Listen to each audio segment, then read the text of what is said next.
Welcome to Strip Cover, we squeeze the bigger picture out of literature. I'm Adrian Ford, and we are here for the 39th video in the Writer's Quote series here on the channel.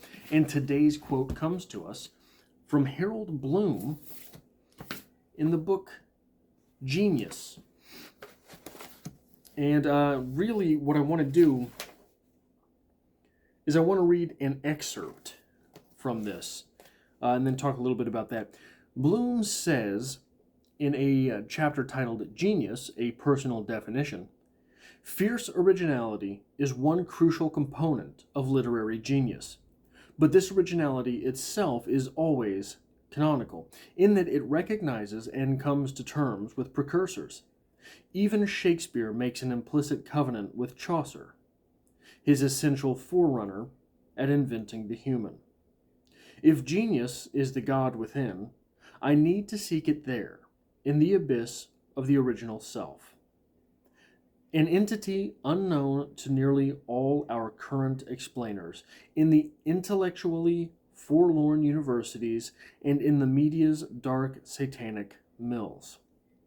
Emerson and ancient Gnosticism agree that what is best and oldest in each of us is in no part of the creation, no part of nature, nor or the not me. Each of us presumably can locate what is best in herself or himself, but how do we find what is oldest? Where does the self begin? The Freudian answer is that the ego makes an investment in itself, which thus centers a self. Shakespeare calls our sense of identity the self-same. When did Jack Falstaff become Falstaff? When did Shakespeare become Shakespeare? The Comedy of Errors is already a work of genius, yet who could have prophesied Twelfth Night on the basis of that early farce? Our recognition of genius is always retroactive. But how does genius first recognize itself? The ancient is that there is a God within us, and the God speaks. I think that a materialist definition of genius is impossible, which is why the idea of genius is so discredited, in an age like our own, where materialist ideologies dominate. Genius, by necessity, invokes the transcendental and the extraordinary, because it is fully conscious of them. Consciousness is what defines genius. Shakespeare, like his Hamlet, exceeds us in consciousness, goes beyond the highest order of consciousness that we are capable of knowing without him. So the first thing that I want to talk about here is the idea of fierce originality. I forgot what the second thing was. Give me 1 second here. So the idea of fierce originality being that which lends itself to genius is something that is necessary, I think, to ponder on some level for a writer. Bloom here says that even Shakespeare has to point back to Chaucer and said, yeah, I picked a couple things up from this fella. Right. So if even Shakespeare is... Oh, right, here we go. Even Shakespeare is pointing back to someone else. What hope have any of us in order that we may become the fiercely original? But fiercely original does not conclude that one must be completely original. I can't remember who it was. I can never find it, because I'm obviously searching for it wrong in some way, which is incredibly ironic. But there is someone who says that all interpretation or all creativity or all good ideas, I can't remember exactly what it is. I think it's Derrida, says that all interpretation No, it's not Derrida. All great ideas come from misinterpretation. Something along those lines. So what this means is, insofar as what I'm talking about here, is that so when Shakespeare read Chaucer, there was probably some duality of ideas in his mind. What does this character represent here? What is this character doing here? This Chaucerian character. And Shakespeare was of dual opinions. One of them right, one of them wrong. In Hamlet, is Hamlet crazy?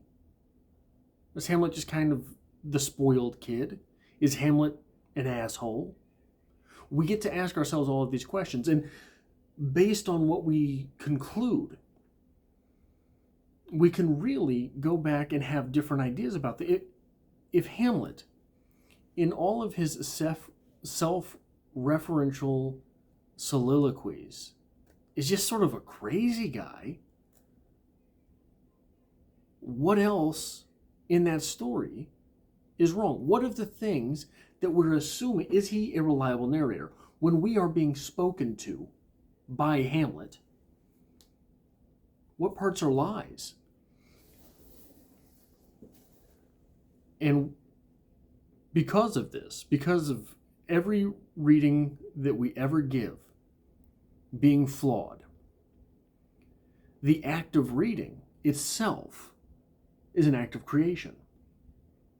This is one of the reasons why reading is so important to a writer.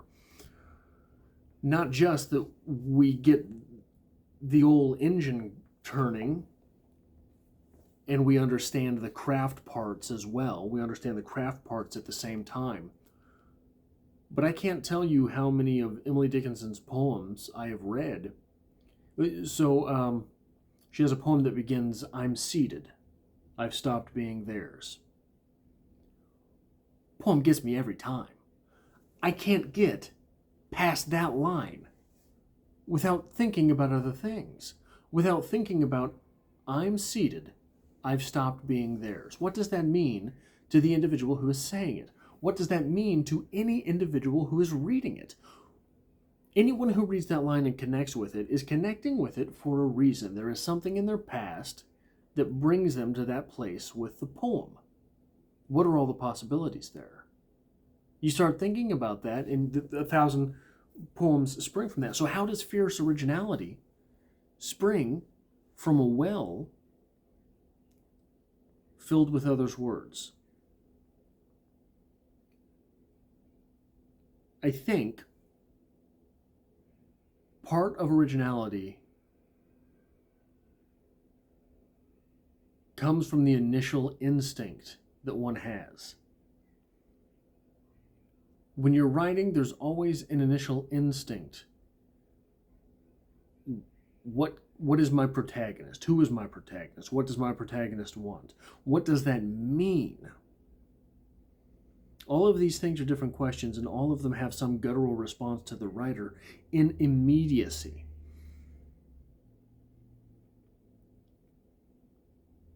When we start there, at the very basic level, and we start with word choice, the very basic level there, getting everything out as fast as possible, I think, writing a story as fast as possible, writing a novel, writing a poem as fast as possible, as fast as you possibly can. This is not to say, well, I have to write 5,000 words a day. As fast as the story comes to you, I think is necessary in a first draft. As fast as the images and symbols come to you for poetry, I think is necessary in a first draft.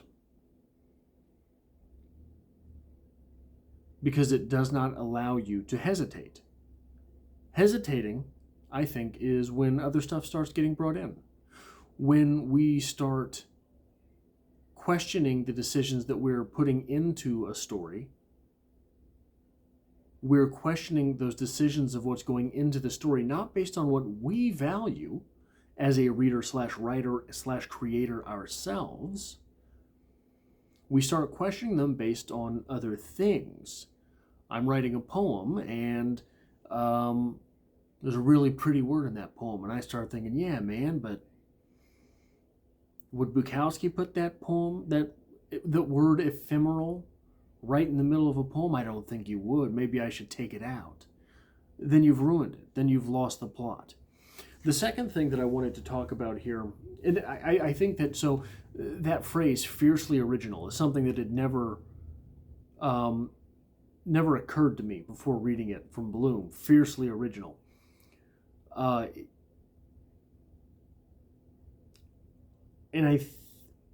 I believe a little bit in incantation. I really do. I think, not magical qualities or anything, but I think that incantation can really help. I saw a video. There's cats in. No, I'm just kidding. Michael Caine, I think, an acting video from Michael Caine, and he said that, I think it was Michael Caine, sometimes in order to get into character, and again, actors aren't artists. We can go at this at another time. Actors are all sort of weird and out there, but for no real substance. We can go at this a different time. But one of the things that Michael Caine, I think it was Michael Caine, I can't remember anything in this video, I'm getting old, said was that sometimes he will associate a sound with a character to get in that place before assuming the part. So if you're playing sort of a demure character, someone who's down on his luck and doesn't believe in himself, before the scene, every time, before action, you just go, oh, and it gets you right where you need to be. I think words can do the same thing. Incantation can do the same thing. Sitting down to write, don't say, today I'm going to be fiercely original. Just think the words, fiercely original. I think incantation in that way really does work. The next thing I want to say here, when did Shakespeare become Shakespeare? The Comedy of Errors is already a work of genius, yet who could have prophesied Twelfth Night on the basis of that early farce? So here, what Bloom is doing is he is assuming the role of the critic. He follows this up with, our recognition of the genius is always retroactive. But how does genius first recognize itself? Our recognition of the genius is always retroactive. But it's the same guy who wrote Twelfth Night that wrote the Comedy of Errors. One of the things that I think is paralyzing sometimes to an artist is the imperfection of the current self. This gets me sometimes. I've got probably 15 short stories that I've not completed. I've got one from 2014 in particular. I do not have the tools to write. Don't have them. I'm not letting this stop me from writing other pieces. But that one, don't have the tools to write it, man. Don't have the tools yet. If I stop writing totally and let that piece, the piece to which I haven't the tools, if that's the one I focus on, I'll never get those tools. So I think that it is my duty to that story, as hippy-dippy as that sounds, right? It is my duty to that story to continue writing in order that I may garner the tools, in order that I might sharpen the axe, so that someday the writerly intuition inside me has that story. That is all I have for this, the 39th writer's quote in this series. If you hit that like button, it really does help me out here on the channel. If you like this sort of thing and you are here by chance but not design, consider hitting that subscribe button to make sure that YouTube will continue to put me in your recommended feed moving forward. And I hope to see you in the next video.